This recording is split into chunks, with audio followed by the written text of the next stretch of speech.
Assalamualaikum warahmatullahi wabarakatuh. Semangat pagi dan salam sejahtera untuk kita semua. Anak-anak ibu yang semangat, bertemu lagi dengan Ibu Ayu Lestari dalam pembelajaran tematik PPKN kerjasama dalam keberagaman. Adapun tujuan pembelajaran pada kesempatan pagi hari ini menjelaskan keberagaman suku bangsa, sosial, dan budaya di Indonesia. Menjelaskan contoh kerjasama antar suku bangsa bekerja sama dalam melestarikan budaya daerah. Sudah siap ya? Mari kita mulai. Yang pertama, kita akan mempelajari mengenai keragaman sosial dan budaya di Indonesia. Seperti yang kita ketahui bahwa bangsa Indonesia sangat kaya akan keberagaman, termasuk suku bangsa. Kita bisa amati dari Sabang sampai Merauke memiliki suku bangsa yang berbeda-beda. Apa itu suku bangsa? Suku bangsa adalah sekelompok masyarakat di suatu daerah yang memiliki kesamaan fisik, bahasa, dan adat istiadat. Keberagaman bukanlah suatu penghalang untuk mengadakan kerjasama. Oleh karena itu, di sini pentingnya persatuan dan kesatuan. Suatu bangsa memerlukan persatuan agar menjadi bangsa yang kuat. Persatuan bangsa dapat tercipta dari sikap kerjasama dalam keberagaman suku bangsa, sosial, dan budaya.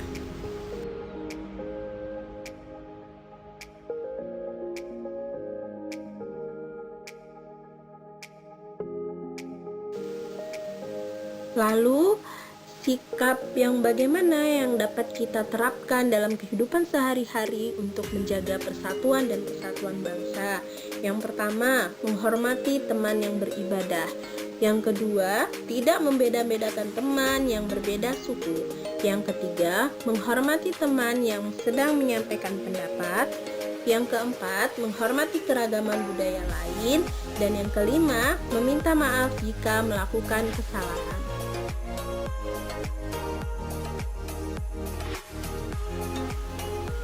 Selanjutnya, kita juga perlu memahami cara melestarikan budaya bangsa. Dengan cara seperti apa? Dengan cara mempunyai sikap mau menerima keragaman suku bangsa dan budaya yang ada di masyarakat. Kemudian, mempelajari kesenian daerah lain. Yang ketiga, mengembangkan budaya daerah sendiri. Berikutnya, mengikuti dan mempelajari budaya bangsa. Lalu, pendidikan tentang budaya daerah, melaksanakan lomba budaya daerah, mengadakan pentas seni daerah, mendukung upaya mengembangkan budaya daerah, melaksanakan pawai budaya atau karnaval, mencintai budaya sendiri tanpa merendahkan dan melecehkan budaya orang lain.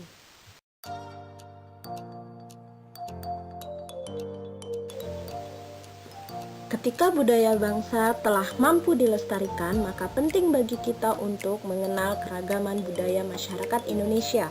Keragaman suku bangsa dan budaya mencakup pakaian adat, rumah adat, upacara adat, tarian adat, alat musik tradisional, dan senjata tradisional. Seperti yang tertera pada gambar, suku Dayak berasal dari Kalimantan Timur, suku Asmat berasal dari Papua, dan suku Minang berasal dari Sumatera Barat.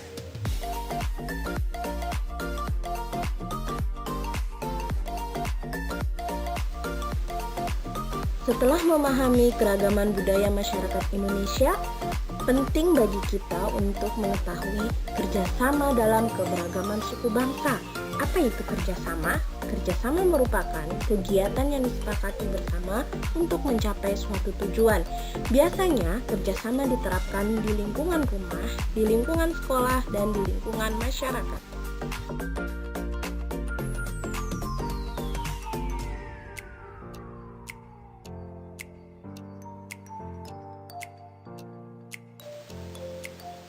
Kerjasama di lingkungan rumah dapat diterapkan seperti ibu membersihkan meja, ayah membersihkan karpet, dan Delan menyapu lantai.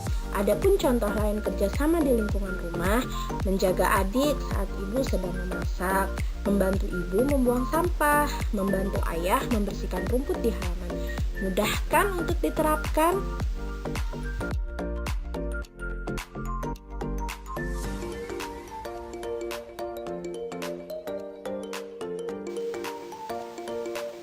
Kerja sama di lingkungan sekolah, seperti kerja bakti membersih kelas.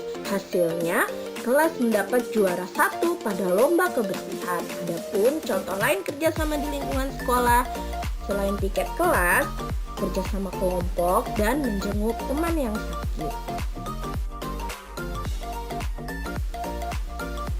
Nah, ini contoh kerjasama piket di kelas. Kita bisa amati bersama pada gambar. Ada teman yang menghapus papan tulis, ada teman yang menyapu lantai, ada teman yang mengepel lantai, ada teman yang membersihkan meja, dan ada yang membersihkan kaca. Bukankah pekerjaan akan menjadi ringan ketika kita bekerja bersama-sama? Mengumpulkan sumbangan untuk teman yang kena musibah itu juga merupakan kerjasama di lingkungan sekolah. Misalnya ada teman yang terkena musibah rumah kebakaran, maka sumbangan yang dikumpulkan bisa berupa uang, makanan, seragam, maupun pakaian bekas. Selain kedua hal tadi, kerja kelompok juga merupakan contoh kerjasama di lingkungan sekolah. Suatu pekerjaan yang dikerjakan bersama-sama akan cepat selesai, misalnya diskusi, membuat prakarya, maupun presentasi di depan kelas.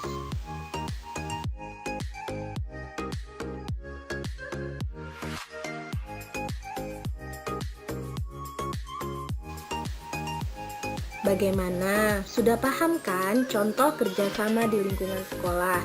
Nah, mari kita lanjutkan. Kerjasama di lingkungan masyarakat. Contohnya seperti ronda, kerja bakti, gotong royong, menolong warga, ataupun membangun rumah ibadah seperti masjid, gereja, pura, wihara, dan sebagainya.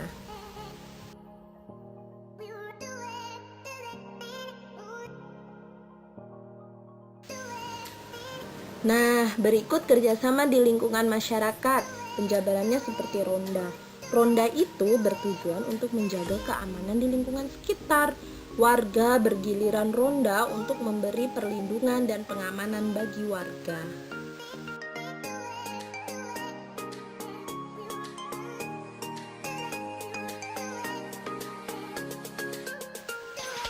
Contoh yang kedua, kerjasama di lingkungan masyarakat, yaitu kerja bakti. Contoh kerja bakti yang biasa dilakukan oleh warga, membersihkan sampah yang menyumbat di selokan, memperbaiki jalan, memperindah taman, dan lain sebagainya.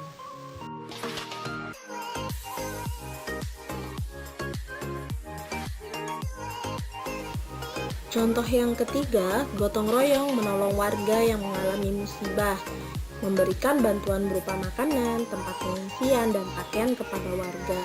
Ini terutama saat terjadi bencana, seperti halnya yang ada di gambar, dibukanya dapur umum saat terjadi bencana gempa di Lombok, Nusa Tenggara Barat.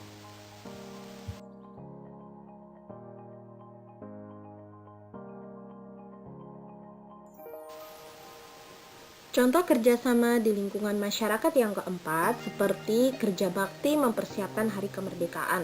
Seluruh warga yang berbeda suku dan agama bekerja sama untuk mempersiapkan perayaan hari kemerdekaan 17 Agustus.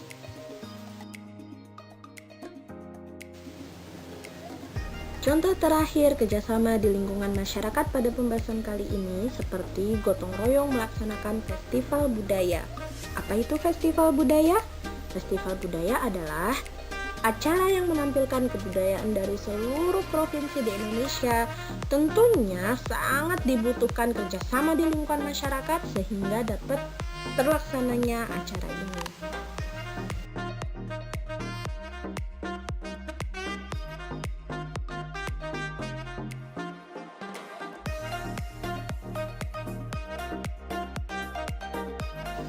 Nah, setelah kita tahu apa itu kerjasama, contoh-contoh kerjasama di lingkungan rumah, sekolah, dan masyarakat, tentu kita harus tahu manfaat dari kerjasama.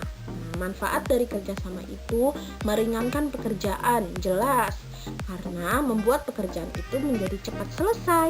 Selain itu, meningkatkan rasa persatuan dan kesatuan dan memupuk rasa tolong-menolong antar sesama.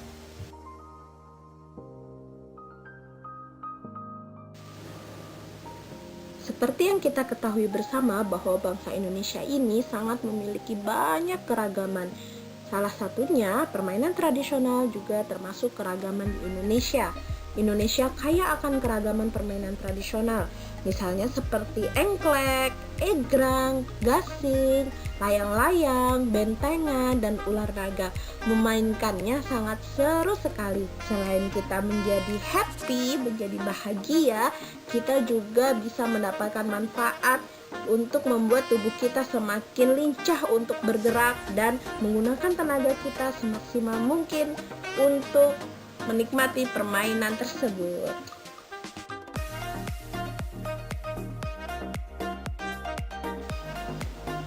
Nah, kita perlu tahu nih manfaat memainkan permainan tradisional. Yang pertama, melestarikan budaya bangsa Indonesia. Yang kedua, berolahraga sambil bermain. Ketiga, melatih kesabaran. Misalnya, bermainnya harus bergantian. Yang keempat, melatih bekerja sama saat bermain secara berkelompok. Dan yang kelima, melatih bersikap sportif dan tidak bermain curang. Demikian penjelasan dari Ibu. Semoga kalian semua memahaminya ya. Terima kasih atas perhatiannya. Tetap sehat, tetap semangat. Wassalamualaikum warahmatullahi wabarakatuh.